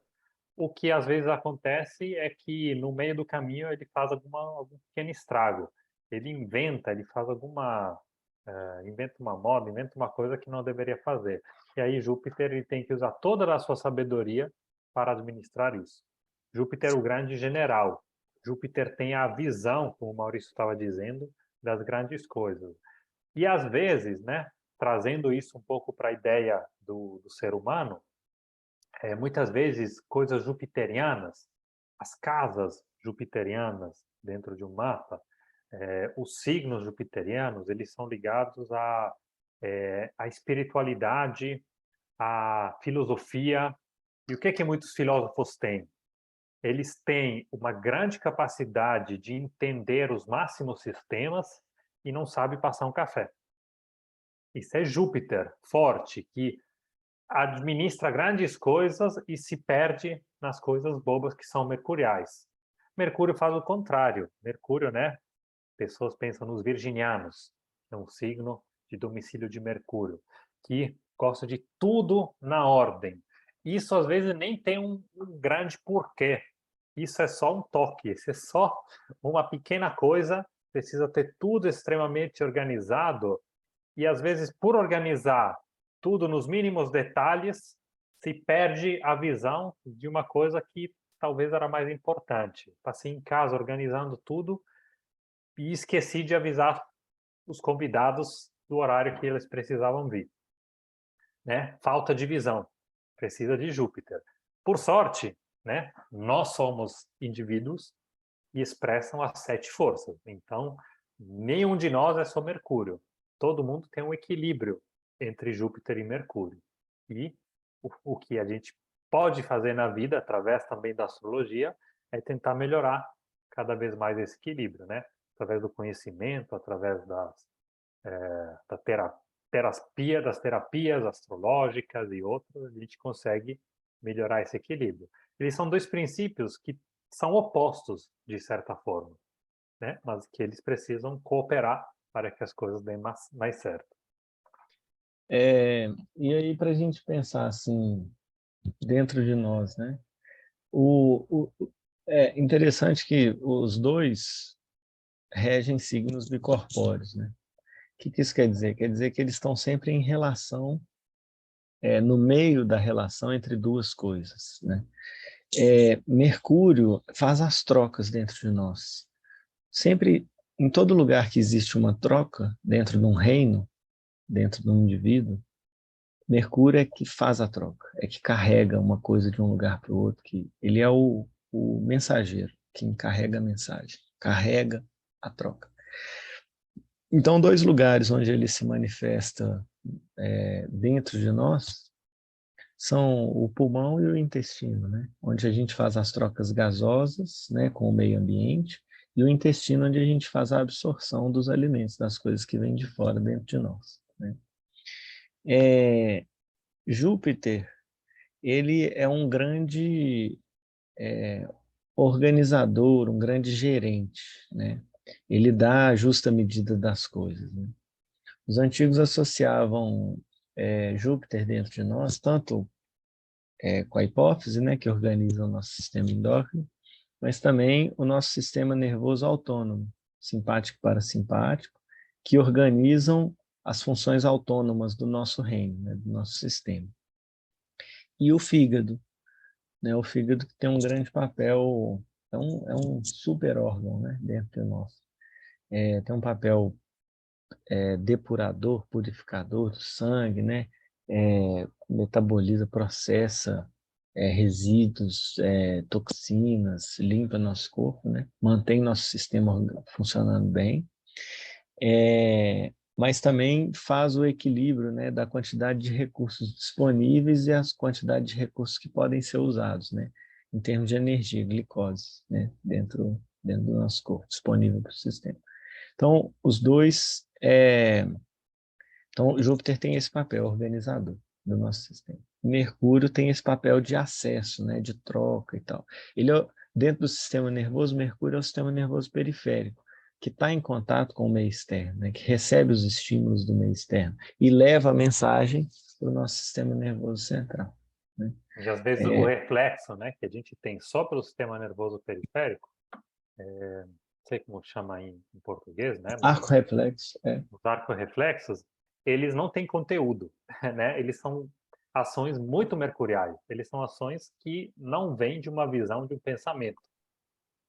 Porque Mercúrio é assim, né? É a mesma metáfora de Mercúrio indo lá fazer o que Júpiter pediu, aí no meio do caminho acontece alguma coisa, ele só reage, sem conteúdo. Mercúrio não tem conteúdo, né? Ele não tem elemento, ele não tem conteúdo. é isso. Então, eu acho que a gente pode já passar para frente. A gente resumiu um pouco, né, a ideia dos 7 planetas. E para finalizar, né, a gente vai ser um pouco mais rápido agora, porque não cabe falar de 12 signos. Se a gente começar agora e falar aprofundadamente de 12 signos, a gente termina às 4 da tarde. A gente só vai dar uma ideia, porque melotesias, né, é importante para fechar o nosso percurso ter essa ideia. Olhamos para o céu, olhamos para a Terra e olhamos para nós para tentar entender as forças arquetípicas que se expressam nesses 3 planos. E quando a gente usa as melotesias, quando a gente usa esse olhar para entender o ser humano, desde o começo da astrologia, desde o começo, na verdade, dessa analogia, dessa filosofia mais antiga, foi estudado o ser humano para entender melhor como lidar com doenças, como lidar com equilíbrios e desequilíbrios. E passamos pelos 7 e chegamos, enfim, nos 12. 12 é um número muito importante quando a gente pensa no ser humano. Já os antigos egípcios, eles tinham definido uma subdivisão da fisiologia energética do ser humano em 12 canais, que eram os 12 Mo.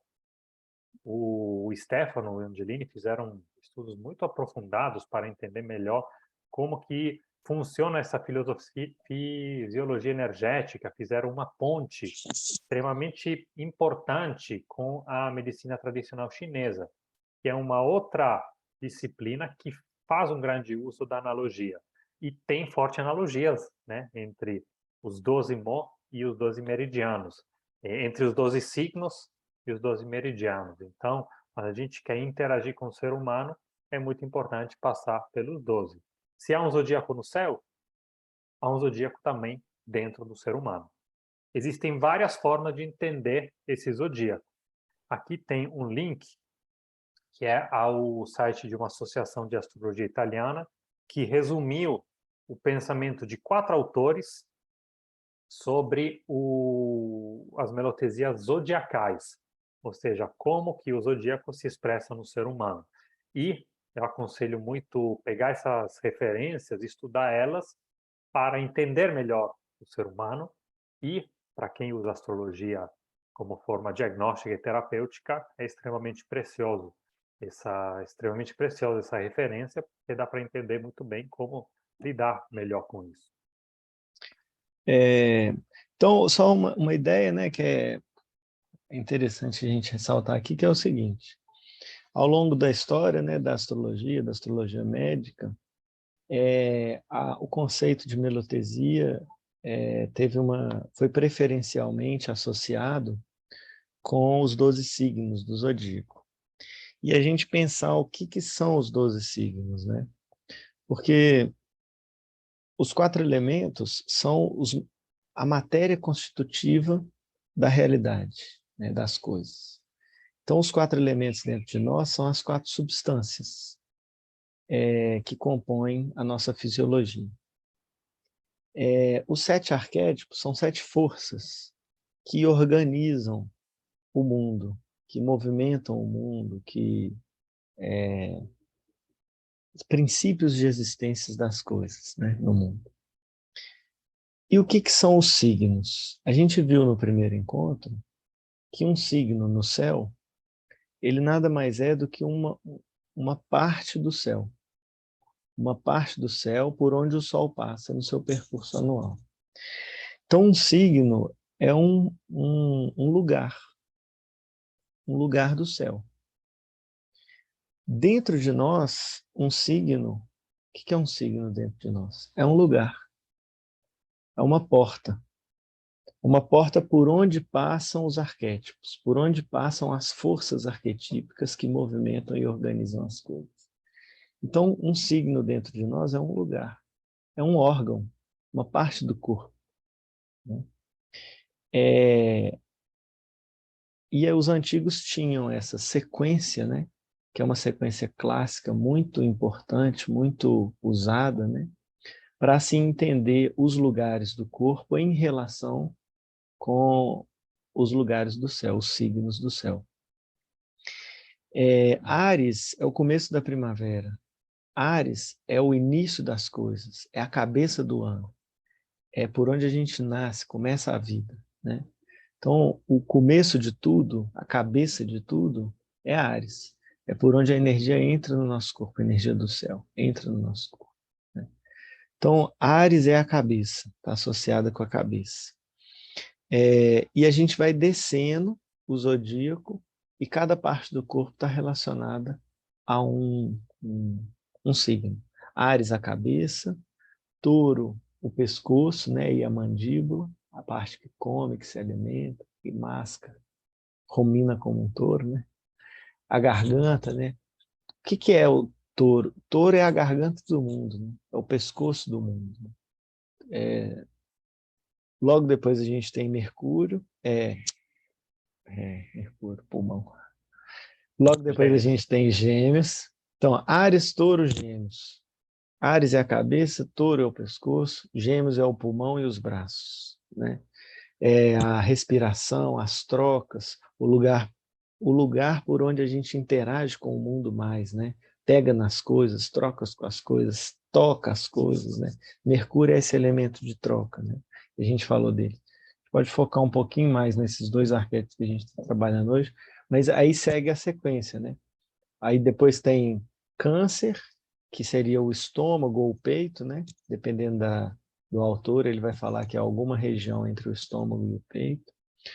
O Leão, que é o coração, né? Também está nessa mesma região, estômago, peito, diafragma.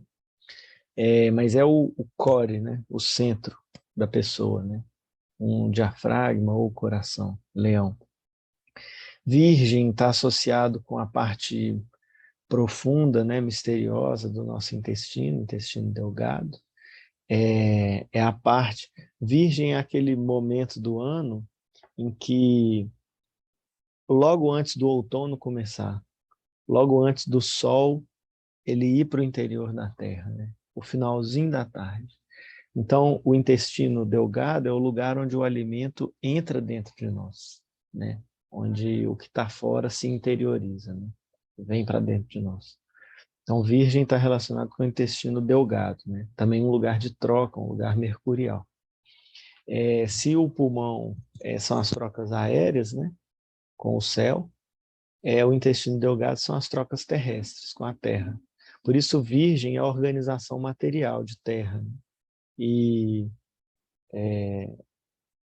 são, né, gêmeos, um signo de ar e um signo de terra. isso, e gêmeos é a troca aérea, né? Um signo de ar, isso mesmo. Libra está relacionado com os rins, né? Com o equilíbrio do nosso corpo aqui na bacia, né? Mas também com a força renal, onde a gente tem as águas do corpo, né? Que se organizam e tal. Então, eu vou seguir mais rapidinho, porque são muitos signos. E aí a gente entra na parte obscura do zodíaco, né? Na parte menos aparente, menos visível, inferior e interior do zodíaco. A gente tem escorpião, que são os órgãos genitais, o útero, o ânus, a parte baixa do tronco toda, o assoalho pélvico, né? Tudo isso é escorpião. Sagitário, que está relacionado com as coxas, com as quais a gente monta o cavalo, né? Onde a gente tem uma reserva muito grande de cálcio, os maiores músculos, né? De glicogênio acumulado no corpo.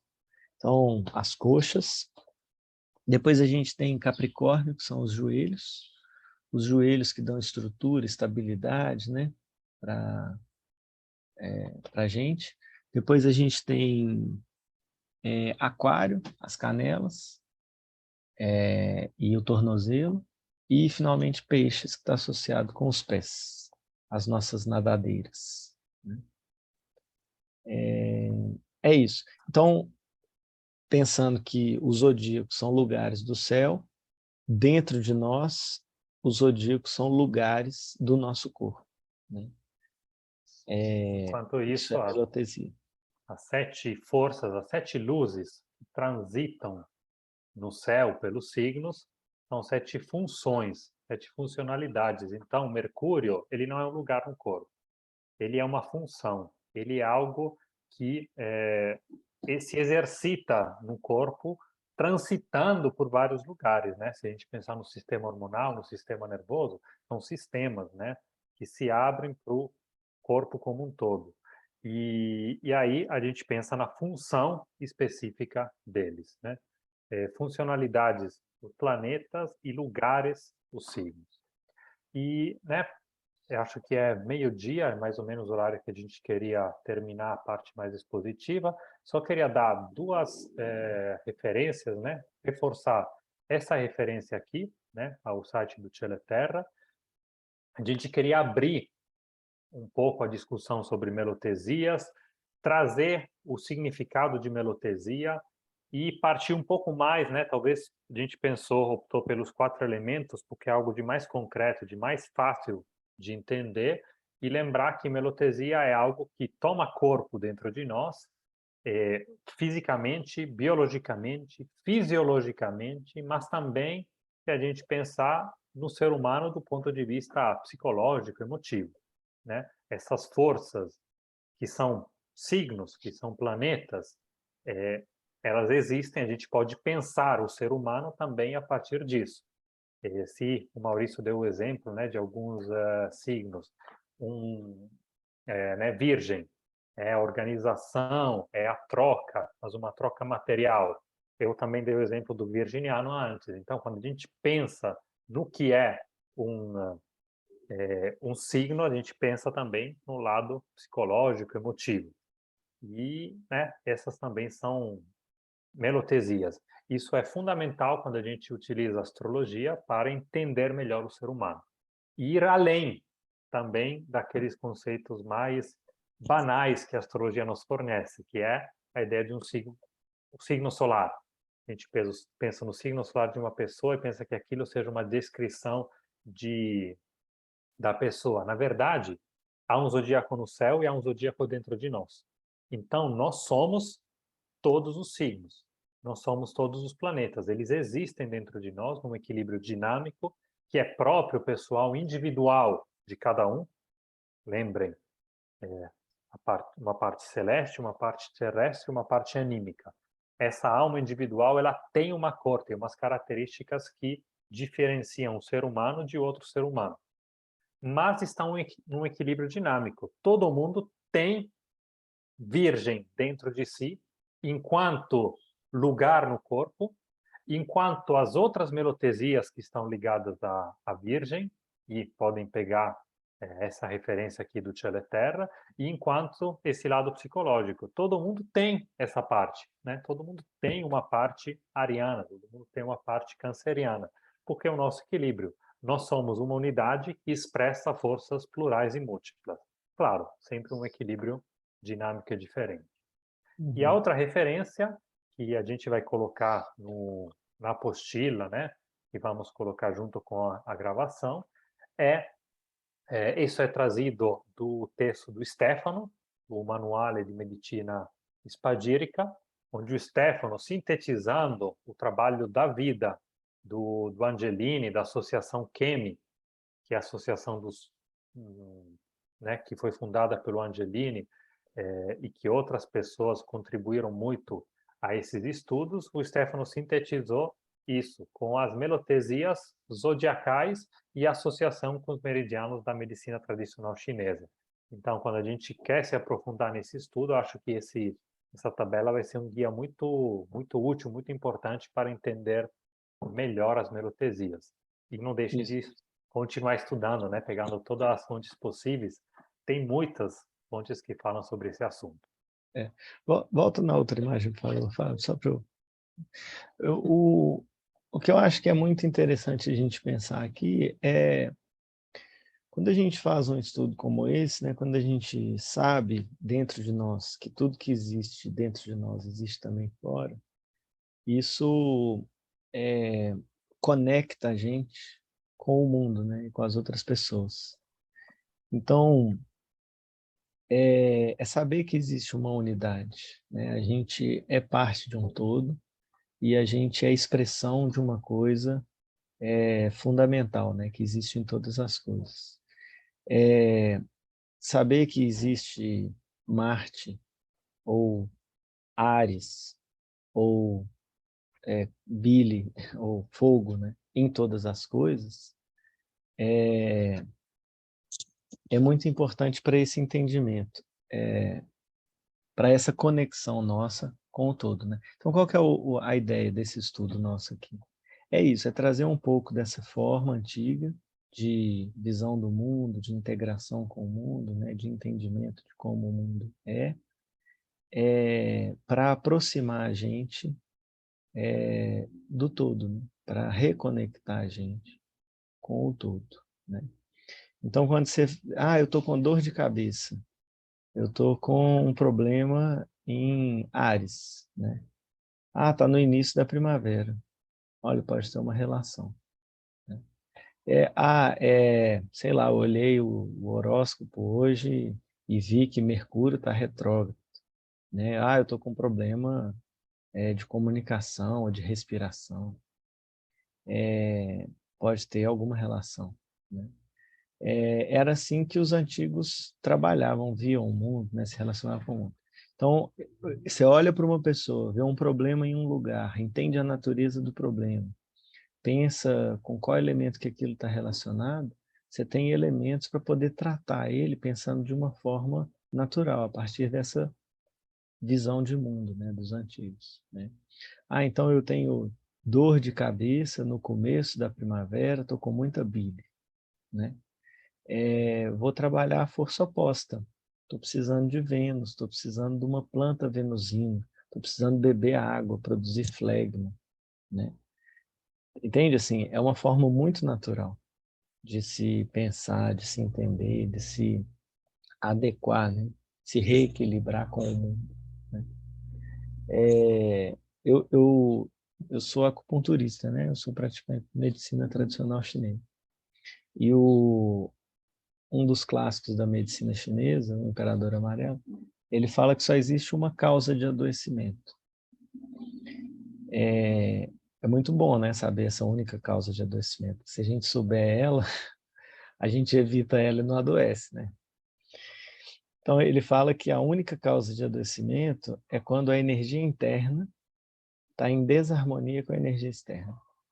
Yin está em desarmonia com Yang. O microcosmo não corresponde ao macrocosmo. Quando existe uma dificuldade de correspondência, de harmonia, né, entre o microcosmo e o macrocosmo, a gente adoece. E quando a gente se reconecta ou reestabelece essa conexão, a gente volta para um estado de equilíbrio. Falando assim parece simples, né? Mas a vida de cada um é uma jornada, né? É um desafio, E o Rumi falava isso, assim, ele falava assim, existem tantos caminhos para Deus quantas almas existem no mundo. Então existe um caminho para cada alma, né? A estrutura é a mesma, né? Mas a minha configuração interna é diferente da sua configuração interna.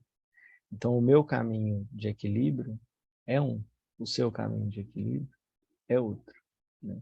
Porque não existem dois espaços-tempos iguais, não existem dois indivíduos iguais. Todo mundo tem cabeça, pescoço, braço, pulmão, né? Mas a forma como as forças arquetípicas se organizavam no momento do meu nascimento era uma. A maneira como elas se organizavam no momento do seu nascimento, no espaço-tempo que te coagulou, é outra.